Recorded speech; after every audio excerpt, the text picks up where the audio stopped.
क्या आप जानते हो एक ऐसे राजकुमार को जिसने सब कुछ छोड़ दिया सिर्फ दुख का सच जानने के लिए? अगर मैं कहूं कि लाइफ का बिगेस्ट प्रॉब्लम डिजायर है, तो क्या आप मानेंगे? दुनिया का सबसे प्रैक्टिकल फिलॉसफी जो आज भी 2500 साल बाद रेलेवेंट है। ना भगवान पे फोकस है ना आत्मा पर। फिर भी दुनिया का सबसे बड़ा धर्म कैसे बना? ये दर्शन कहता है दुख से बचना नहीं है, उसे समझना सीखो। जो चीज आपको खुश करती है वही आपके दुख की वजह भी बनती है। जी हाँ, आज हम बात करने वाले हैं बौद्ध दर्शन की। बुद्ध ने ऐसा क्या देखा, ऐसा क्या समझा कि एक राजकुमार होते हुए भी सब कुछ त्याग दिया? चलिए, आज से हम बात कर रहे हैं एक ऐसे अद्भुत दर्शन की जो आज भी रेलेवेंट माना गया है। बौद्ध दर्शन, the path of wisdom and liberation. Introduction to Buddhist philosophy. Founder, इस दर्शन के फाउंडर हैं Siddhartha Gautam, also known as Buddha, the awakened one. इस दर्शन का ओरिजिन हुआ छठी शताब्दी बीसीई में in ancient India, the region of present day Nepal. इस दर्शन का कोर फोकस है understanding and ending human suffering, that is दुख। अभी तक आपने बाकी दर्शन का कोर फोकस देखा होगा लिबरेशन, लेकिन इस दर्शन का कोर फोकस है understanding and ending human suffering, दुख। रिजेक्ट्स, क्या रिजेक्ट करता है ये? Empty ritualism, blind faith and caste based authority. Yes,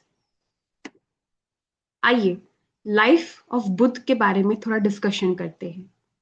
from a sheltered prince to the awakened teacher, the journey of Siddhartha Gautam unfolds across 5 transformative stages. Birth, born in Lumbini. Renunciation, leaves palace life. Enlightened, awakens under the Bodhi tree. Teaching, preaches dharma at Sarnath. And finally, the Nirvana, that is, final liberation and passing. Gautam Buddha के 4 noble truths बहुत ज्यादा famous है। The first one was दुख। इसका मतलब है life is characterised by suffering and unsatisfactoriness. Life हमेशा दुखों से कैटेगराइज्ड की गई है, दर्द से, पीड़ा से। समुदय या समुदाय, the cause of suffering is craving and attachment. इस दुख का कारण वो मोह है, वो ज्यादा पाने की इच्छा है, लालसा है। निरोध, suffering can be brought to complete cessation.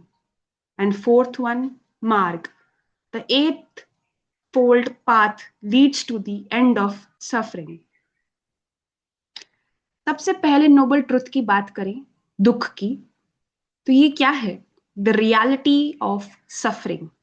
Suffering is not an exception, it is woven into the fabric of existence itself. Birth, aging, illness, and death are universal experiences, no being escapes. दुख कुछ अलग नहीं है, वो वैसा ही आपसे जुड़ा है जैसे कोई भी धागा एक कपड़े से। जब आप पैदा होते हैं तब से लेके आपके मृत्यु तक दर्द, दुख आपकी लाइफ में वोवन है, स्टिच्ड है आपके साथ, वो अलग नहीं होगा और कोई इस एक्सपीरियंस से बच नहीं सकता। ये यूनिवर्सल है। Every being experiences pain, loss, and impermanence. Even pleasure. Joy is fleeting. Its passes becomes a source of grief. आज खुश हो, कल कुछ ऐसा हो सकता है आपके साथ जो आपको दुख दे। The root. Clinging to what cannot last deepens suffering.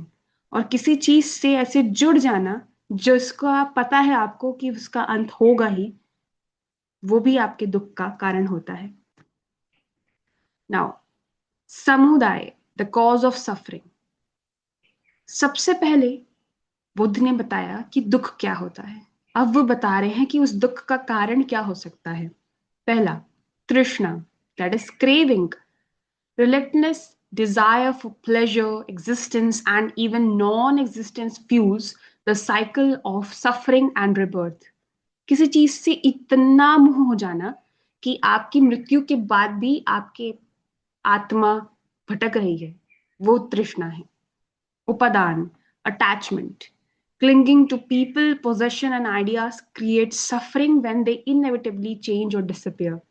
किसी व्यक्ति से, वस्तु से इतना मोह हो जाना कि उसके जाने के बाद भी आप सफर कर रहे हैं, डिप्रेस हो रहे हैं. Avidya, ignorance, misunderstanding the true nature of reality, especially the self, lies at very root of all suffering. Nirodha, the end of suffering, the third noble truth. Nirvana is not extension, it is complete liberation from craving, attachment, and ignorance. It is a state of profound peace, clarity, and freedom from the endless cycle of birth and rebirth. Nirvana, ये एक वो cycle है जिससे आप प्राप्त कर लिए अगर, तो कोई मृत्यु और जन्म की दोबारा पीड़ा नहीं मिलेगी. ये आपको संसार से मुक्त कर देगा. ये आपको चीजों से आसक्ति रखने में दूर कर देगा, उससे आसक्त नहीं रखेगा. और ये आपको एक ऐसी शांति देगा जो शायद आप व्याख्या या व्यक्त ना कर सकें. Now, the famous eightfold path, a practical guide to living with wisdom, ethics, and inner peace. अभी इन्होंने बताया what are the causes of pain.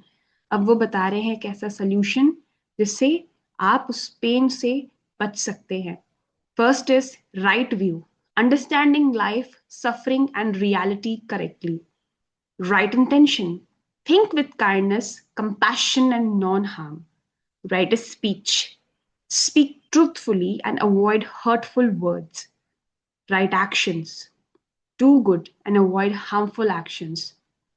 Right livelihood, earn a living in an honest and ethical way. Right effort, work to develop positive thoughts and habits. Right mindfulness, stay away and present in every moment. Stay aware and present in every moment. Right concentration, focus the mind deeply through meditation. Yes, guys. जैसा हमने अभी देखा the noble eightfold path, तो गौतम बुद्ध ने हमें इन eight veg से बताया है कि कैसे हम अपने आप को उस दुख से बचा सकते हैं. हमारा राइट व्यू होना चाहिए, राइट इंटेंशन होना चाहिए, स्पीच सही होनी चाहिए, हमारा एक्शन अच्छा होना चाहिए, हमारा लाइवलीहुड अच्छा होना चाहिए, हमारे एफर्ट्स राइट होने चाहिए, हम माइंडफुल होने चाहिए और हमारा कंसंट्रेशन हमेशा होना चाहिए. आप इस 8 डिफरेंट वेज को ना अपनी लाइफ में बहुत कनेक्ट करेंगे. ये बहुत प्रैक्टिकल अप्रोच रहा है, इसीलिए ये दर्शन आज भी इतना रेलेवेंट माना गया है. सो गाइस, आज हम बात किए हैं बुद्ध के दर्शन की, दैट इज द बौद्ध दर्शन. And that's it for today. Thanks for watching. Like, share, subscribe and comment if you have any doubts. कल हम फिर इसी को कंटिन्यू करेंगे और जानेंगे कि क्यों गौतम बुद्ध ने एक नया दर्शन बनाया, द बौद्ध दर्शन. अभी हमने ये पढ़ लिया है कि कौन से चीजों का सोल्यूशन निकाल रहा है ये दर्शन. हम आगे पढ़ेंगे कि इस दर्शन ने क्या क्या नया निकाला है. सो थैंक यू गाइस, और हम मिलते हैं अपनी नेक्स्ट क्लास में. Till then, bye, take care and keep studying.